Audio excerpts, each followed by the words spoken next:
working 12-hour shifts, 14 hours. So all you do is sleep and work, it seems like. They're getting a lot of outside influence from administration, insurance companies. You almost feel powerless in a lot of situations in which you see a clear path to do the best that you can for your patient, but unfortunately barriers are placed that prevent that from occurring.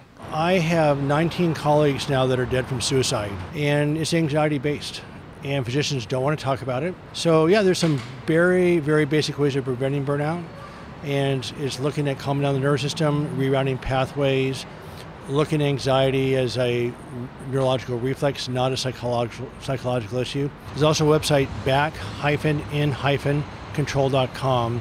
It's very much a self-directed process, but very, very effective, very consistent. More important is to have a purpose and certain structure.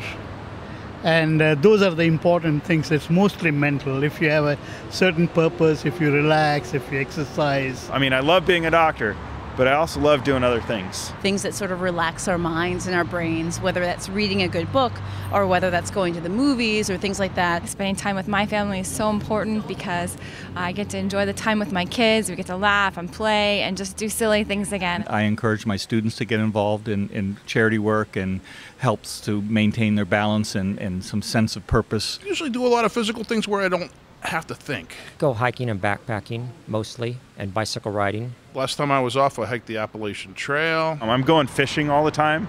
I go skiing on ice lakes and ice flows, and then I go flying around on the mountains.